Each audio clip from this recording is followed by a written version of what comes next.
This video has 311,000 views. Why is Nikke a massive success? I wonder why. Why is Nikke a massive success? With only one previous major project under their belt, Shift Up is a Korean game studio that rose from the We all know why. shadows to great heights. Previously a relatively unknown But apparently the story is like insane, including even in the main story. Like genuinely really good. team, now competing with the likes of Hoyoverse games, and even at its peak, Wait, what the fuck? It got 30 million one month? Bro, what? surpassing Honkai Star Rail's monthly revenue. The question is, what exactly went right?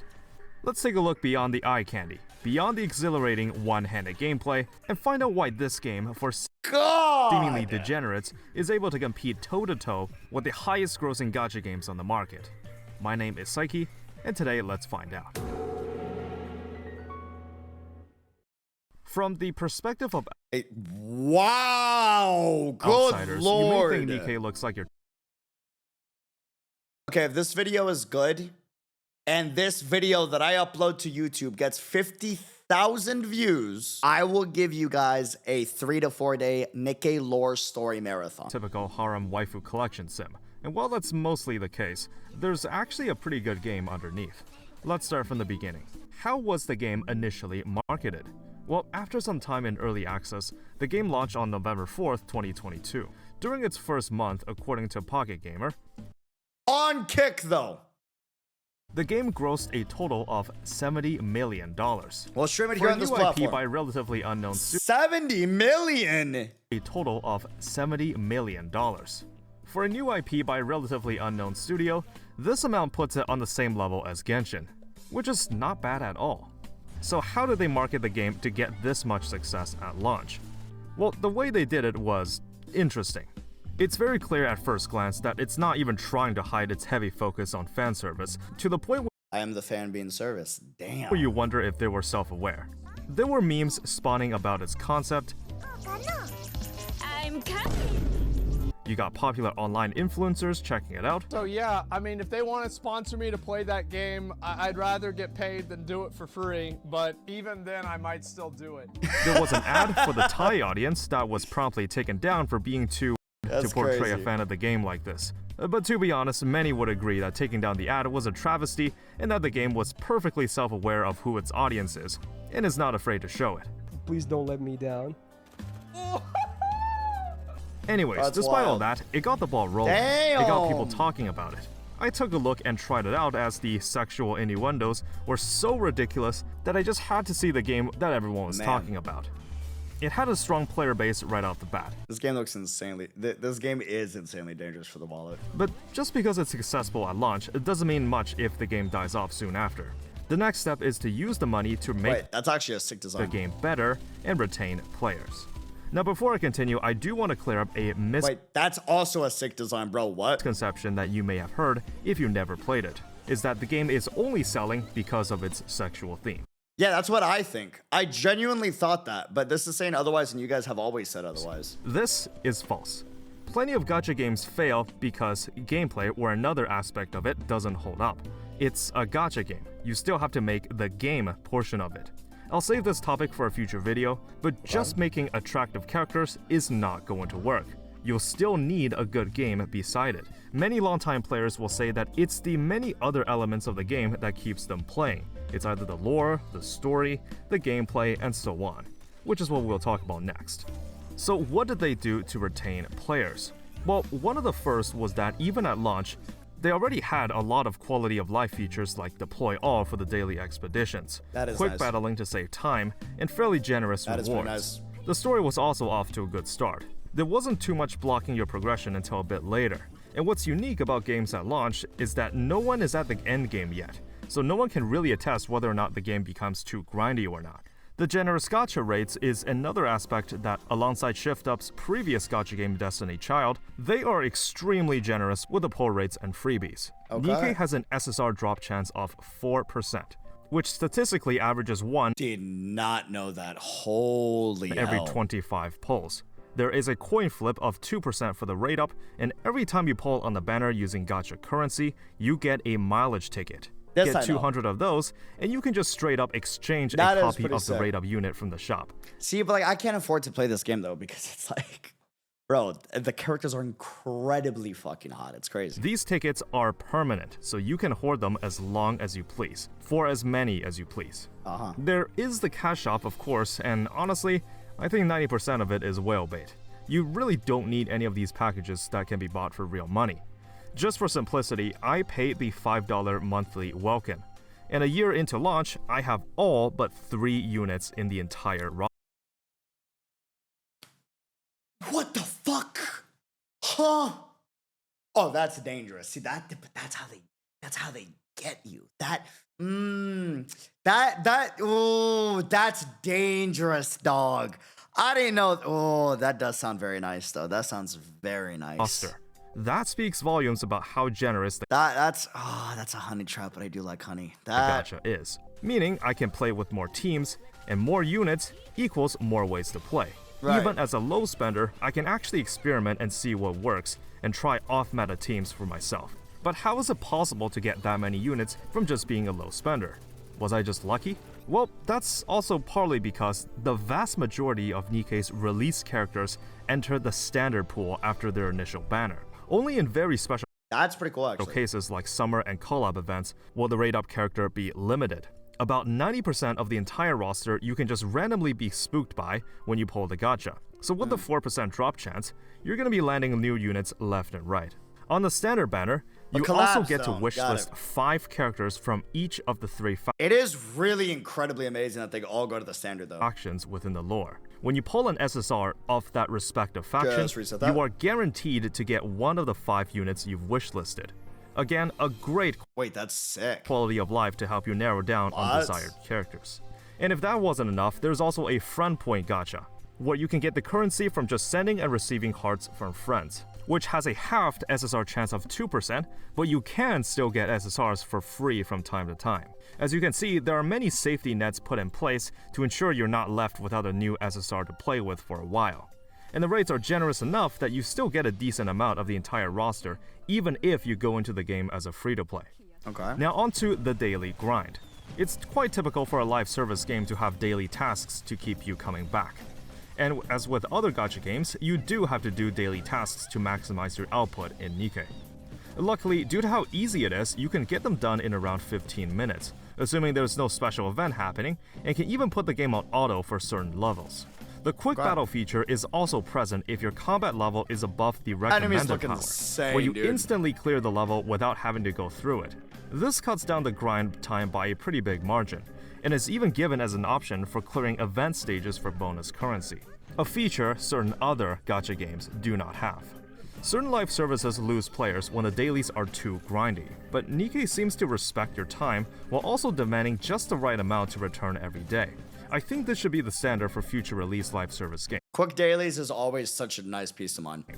The daily tasks should take up to 20 Who is that? Damn. minutes maximum. Everyone's got other things going on in their lives, and demanding too much time to maintain the game will just drive new players away. True. Another way live service games Guilty is right. retain players is through elements of FOMO, or fear of missing out, like limited time events, limited time rewards, limited time skins, and Ma'am. battle passes. So how does Nikke handle FOMO elements? Let's first go through the things that truly are limited.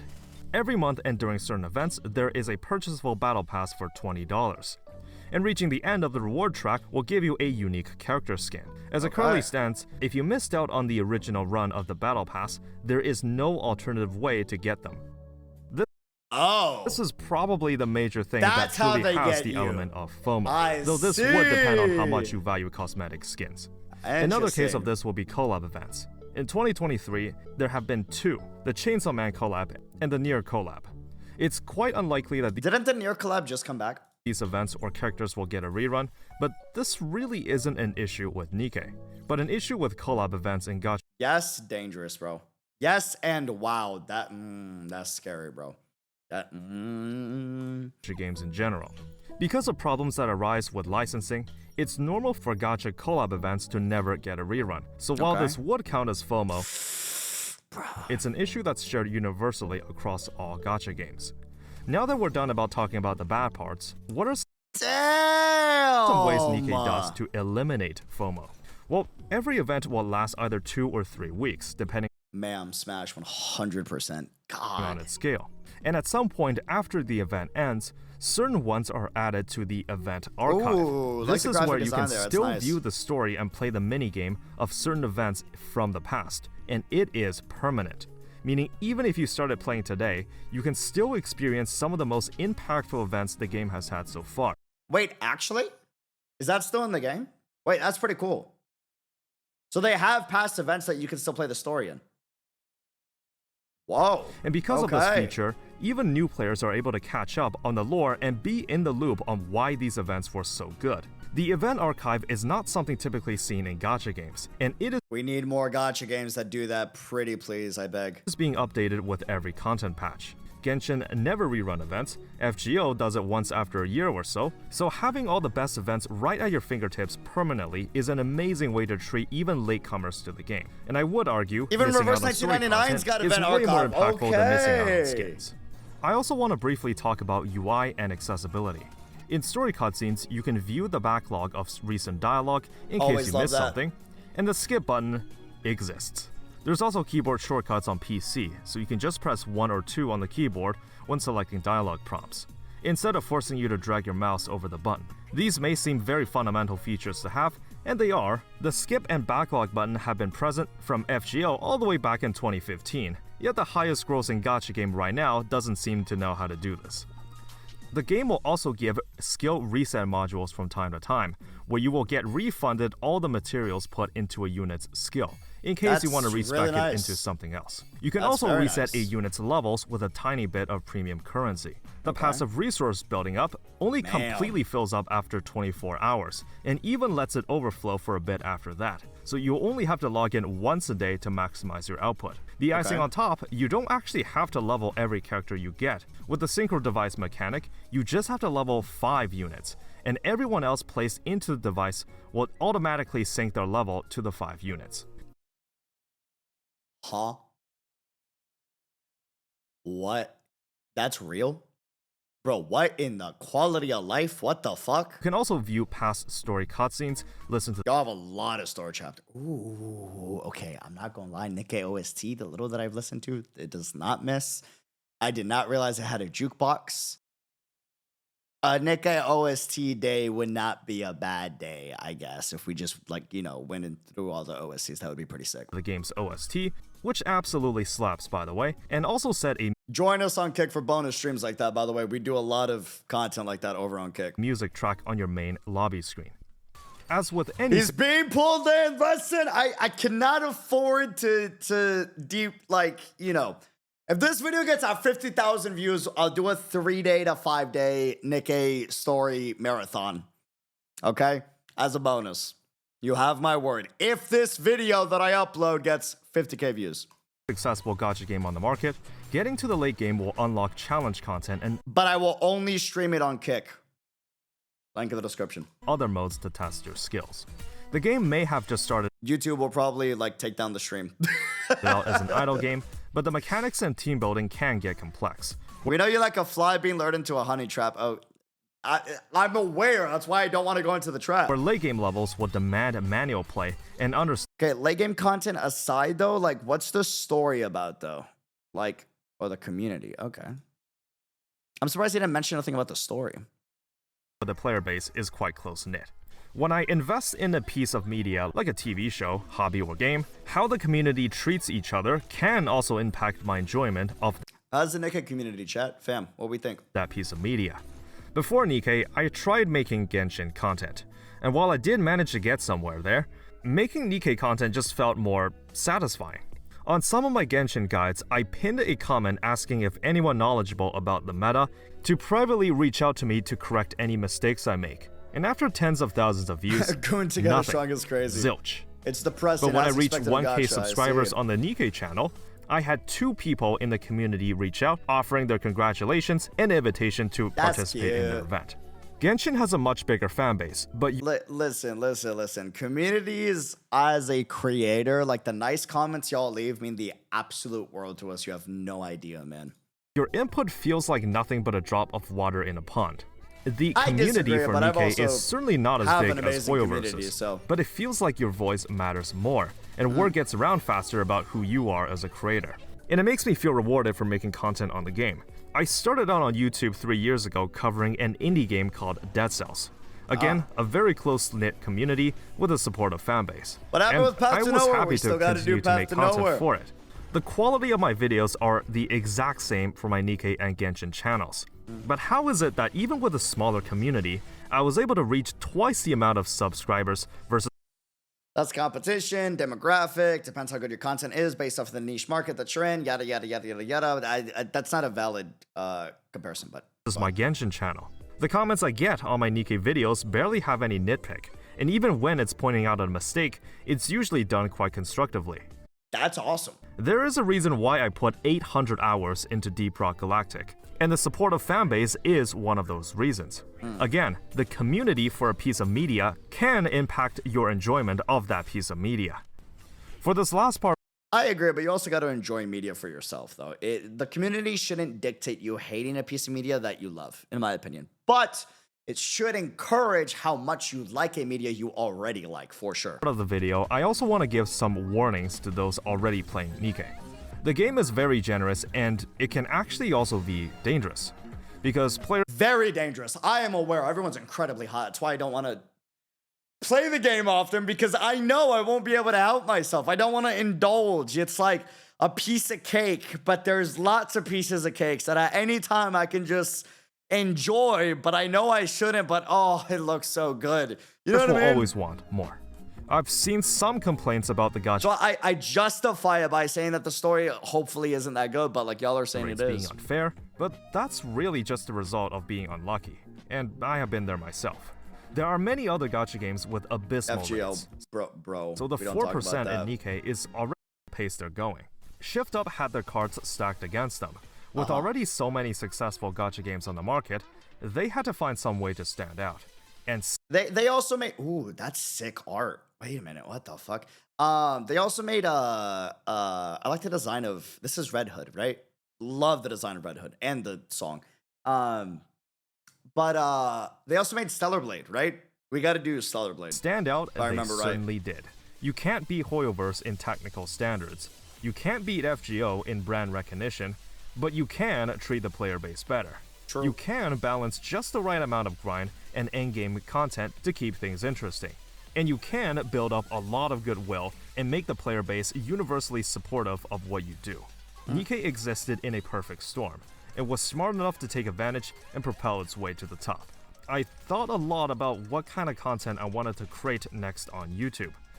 Okay, guys, well, if you're seeing this video, thank you. Hopefully you enjoyed it. If you didn't, I understand. I'll leave a thumbs up if you did, though. Comment down below.